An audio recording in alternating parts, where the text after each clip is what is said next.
A paz convosco, a paz contigo. Aqui quem vos fala é Robson Pellegrino, discípulo da Igreja de Deus, sétimo dia, discípulo de São Jesus. Nossa palestra, oração e reza. Você sabe qual a diferença? O que é uma reza? Digo-vos que é aquela repetição. Um grande exemplo é a oração do Pai Nosso. Mateus 6, de 9 a 13. Vocês vejam a oração do Pai Nosso. Mas o que eu falo para vocês? Tudo bem, devemos pegar, por exemplo, o Pai Nosso e rezar no momento de angústia, quando não conseguimos orar, no momento de aflição, mas não, Deus não é surdo, nem teimoso, como fazem os pagãos que rezam suas rezas repetidas aos seus deuses,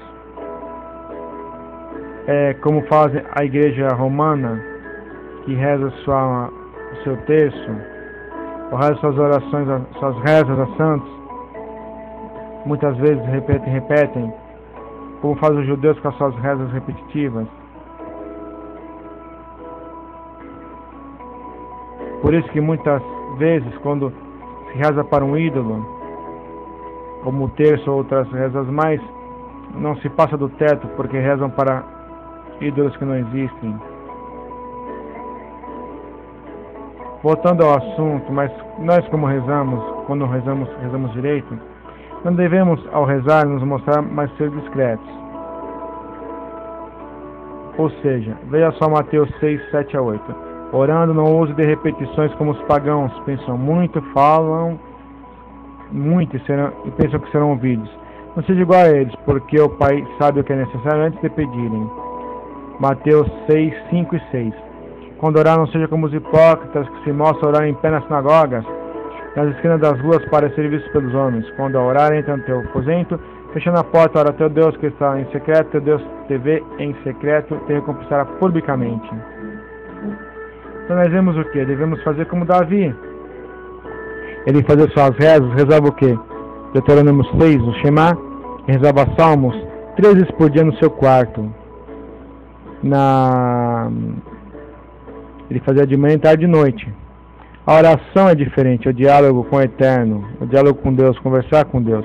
Alguns exemplos de oração de patriarcas e matriarcas. Isaac, Gênesis 24, 63. Isaac saía a orar no campo à tarde, levantou os olhos aos céus e conversava com o Senhor. Moisés em Êxodo 8, 29. Moisés, orarei ao Senhor esses enxames de moscas se retirarão amanhã de Faraó dos seus servos, do povo, somente se Faraó não mais me enganar, não deixando ir a este povo para sacrificar ao Senhor. Então Moisés orou a Deus, talvez, Senhor Deus, toque no coração do Faraó, que ele possa deixar meu povo embora, e que essas moscas o Senhor mande embora, se o Faraó me atender. Talvez pode ter orado assim, pois ele não rezou salmos, e nem o Deuteronômio Shema, né? Deuteronômio 6. Ana, 1 Samuel 1, de 10 a 13. Ela com amargura de alma orou ao Senhor e chorou abundantemente, fez um voto. Senhor dos exércitos, se atentar para a aflição da tua serva, de me lembrar, a tua serva não se esqueça, a tua serva, de dar um filho, homem ao Senhor, eu darei todos os dias da sua vida, e sobre a sua cabeça não passará navalha. Então ela orou para Deus, fez um pedido. Perseverando ela orar perante o Senhor, Eli observou a sua boca. Ana no seu coração falava, se movia os lábios, não se ouvia a voz, pelo que ele pensou que ela estava embriagada. 1 Samuel de 1, 26 a 27. Ela, meu Senhor, viva a tua alma. Eu sou aquela mulher que a ti esteve contigo para orar ao Senhor. Por este menino orava eu ao Senhor, atendeu a minha petição que eu lhe tinha feito. Então acontece, ela não estava embriagada. Depois ela foi lá e lembrou para o sacerdote Eli que ela orava para ter um filho, e aqui estava o filho, que ele falou assim, que Deus faça a vontade. Então nós vemos que a mãe que ora pelos filhos, é a oração atendida em primeiro lugar. 1 Samuel 7,5. Samuel, congregai a todo Israel em Mispa, eu orarei por vós ao Senhor. Então a oração intercessória é muito importante. Como o modo correto de orar? Prostrado ou de pé ou ajoelhado? Esdras 10:1. Esdras orava e fazia confissão chorando e prostrando. diante da casa de Deus, ajuntou-se a ele de Israel uma grande congregação de homens, mulheres e crianças, pois todo o povo chorava com grande choro. Então Esdras e todo o povo estava prostrado, com a cara no chão, em terra. Jó 42:10. O Senhor muda a Jó quando orava pelos amigos. O Senhor acrescentou em dobro tudo que Jó já possuía. Então Jó orou em dobro. Devemos orar muito mais para Deus, prostrados. O correto era 3 vezes ao dia. Daniel 6:10. Quando soube que o edito estava assinado, entrou em casa. Ora, havia no seu quarto janelas abertas do lado de Jerusalém. 3 vezes no dia se punha de joelhos, orava, dava graças diante do seu Deus, como também antes costumava fazer. Então vemos que Davi orava 3 vezes no culto matutino, de tarde e no vespertino a Yahvé.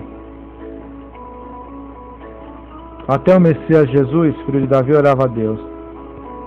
Marcos 1:35. Jesus, levantando de manhã muito cedo, ainda escuro, saiu para um lugar deserto e ali orava. Para finalizar, medite os salmos, reze os salmos, cante os salmos. Salmos são canções de reza, se vocês analisarem no escrito lá, está em cada salmo. Uma reza que deve se fazer quando não dá para se fazer um culto. Mais uma vez eu falo ao Pai Nosso, Mateus 6:9-13. Então que possamos buscar a Deus o Senhor. E mais uma vez eu volto a dizer, prostrados, conforme o exemplo de vários personagens bíblicos, Daniel 6:10, 1 Coríntios 14:25, Esdras 9:5, Lucas 22:41, Atos 7:60. Também vemos que a oração também pode ser em pé, conforme outros exemplos, que na maioria das vezes são esquecidos. Simeão orou em pé, Lucas 2:27-35. Jesus está Lázaro orou em pé, João 11:41-42. Ana orou em pé, 1 Samuel 1:10. A versão da Bíblia Meia atualizada é mais clara. Salomão fez a bênção inicial no templo em pé, 1 Reis 8:14 e 2 Crônicas 6:3. Mas eu disse também para vocês, que eu esqueci de citar atrás, também nós vemos que de joelhos também. Davi orou de joelho, como eu tinha falado, Daniel 6:10, 1 Coríntios 14:25, Esdras 9:5, Lucas 22:41, Atos 7:60. Nós vemos de patriarcas que oraram de joelhos. Salomão fez a bênção inicial no templo em pé, 1 Reis 8:14, 2 Crônicas 6:13. Para orar, não é necessário que sejam sempre prostrados. Por quê? O importante é você cultivar o hábito de falar a sós com Deus. Pedir para Deus enviar seu Espírito poder para te proteger. Orar a Deus para a vinda do Messias, Jesus.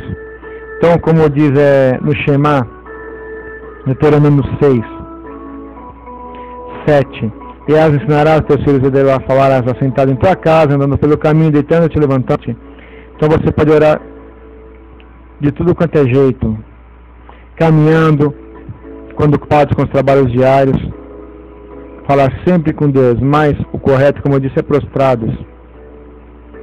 Pode-se orar a sós também sem ajoelhar, se você estiver na rua em algum lugar. Pode-se orar caminhando pelas ruas em meio ao barulho do povo. Porque você tem vontade de orar, orem. Não faça como os publicanos, como eu disse. Pode-se orar trabalhando em meio a transações comerciais, o barulho de máquinas. Pode-se orar tomando banho. Mas agora nós vemos que prostrar-se é a posição mais apropriada. Quando em oração a Deus, a posição indicada é prostrada. Mais uma vez eu falo. Vemos que muitas pessoas, patriarcas e pessoas até da igreja cristã, da igreja de Deus, eles mesmos oraram muitas vezes com toda a congregação em pé ou sentados, e algumas vezes prostrados. Então, vocês entenderam qual a diferença? Oração, conversar com Deus, dialogar com Deus, reza, Pai Nosso, Salmos, Shema. Então, reza é aquilo que se repete. Em muitos evangelhos por conceito, uma vez eu tinha um folheto muito bonito de uma certa igreja aí, falava assim: obrigado, Senhor, por eu ter os braços sãos e outros terem os braços mutilados. Obrigado, Senhor, por eu poder andar e outros serem mancos. Obrigado, Senhor Deus, por eu poder enxergar outros serem cegos. É uma oração muito bonita. Uma oração que eu digo assim, perdão, uma reza que você podia ler várias vezes. Um dia eu dei para uma evangélica falar assim: eu não rezo porque eu não sou católica. Teu pobre alma, aquilo que estava no papel tão lindo que eu não tenho mais essa cópia, era uma reza, porque reza se repete. A paz convosco, a paz contigo.